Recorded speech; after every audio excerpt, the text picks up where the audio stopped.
Salut à toutes et à tous, on se retrouve pour une toute nouvelle vidéo Mercato qui ne devrait pas plaire aux supporters parisiens car on a appris que Bernardo Silva restera bien à Manchester City après plusieurs semaines d'un dossier très animé. Alors on va tout d'abord revenir sur l'évolution du dossier pour comprendre ce qui a conduit à ce dénouement et je vous donnerai en fin de vidéo mon avis en se plaçant sur les différentes parties concernées, donc le joueur, Manchester City et les clubs intéressés parmi lesquels on trouvait notamment le Paris Saint-Germain. Comme d'hab, avant qu'on attaque, si tu veux être au courant de l'actualité du Mercato, n'hésite pas à t'abonner, ça te prend 5 secondes et ça nous apporte un soutien considérable. Et sur ce, on rentre directement dans le vif du sujet. On commence par faire un point sur le dossier Bernardo Silva et le moins qu'on peut se dire c'est qu'il a grandement animé le Mercato depuis plusieurs semaines et je dirais même plusieurs mois. Et ça dû au fait que le joueur a exprimé depuis déjà un sacré temps une envie de changer d'air et de se lancer un autre challenge après 6 années exceptionnelles du côté des Sky Blues. D'un autre côté, City n'a pas non plus fermé la porte à un départ et se disait prêt à lâcher son joyau portugais pour un montant avoisinant les 80 millions d'euros. Dans ce dossier, on trouvait deux principaux clubs,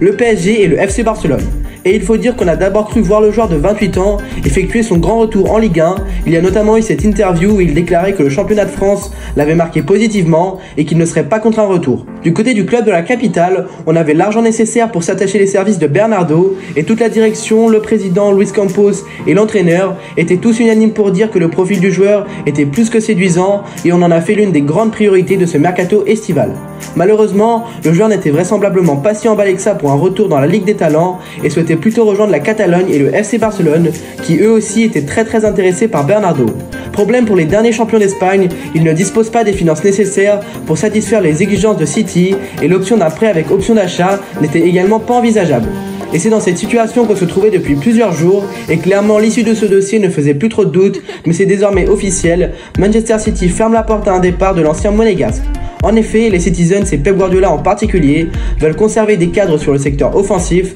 après les départs d'Ilkay Gundogan et de Riyad Mahrez. Maintenant, si je dois donner mon avis, déjà du point de vue de Bernardo Silva, je pense que c'est une décision qui ne va pas le tracasser plus que ça, parce que même s'il était tenté par un départ, finalement il reste dans certainement le meilleur club du monde actuellement, club dans lequel il brille depuis plusieurs années, où il est respecté par ses coéquipiers et par son coach, avec qui il entretient une relation assez proche, donc clairement il y a pire comme contexte. Après, du point de vue d'un suiveur de foot, j'aurais bien aimé le voir dans un autre club, car on a affaire à un joueur qui nous épate depuis plusieurs saisons, et un peu de changement ça ne m'aurait pas dérangé, au contraire. Maintenant, si je me place du point de vue de City, je comprends totalement la décision, surtout quand tu vois l'importance de Bernardo Silva dans cette équipe. Si tu te retrouvais à la fin du mercato sans ton capitaine, sans Riyad Mahrez qui reste un pion important dans la rotation de Guardiola, et puis sans Bernardo Silva, ça allait commencer à faire très lourd dans le sens des départs. Et autre point important, c'est le fait que le contrat de Bernardo Silva s'étend jusqu'en juin 2025, donc tu auras toujours l'occasion l'an prochain d'en tirer une belle somme, peut-être quelques millions de moins, mais ça restera très intéressant. Et enfin, du côté du Paris Saint-Germain, on passe à compter d'un énorme coup,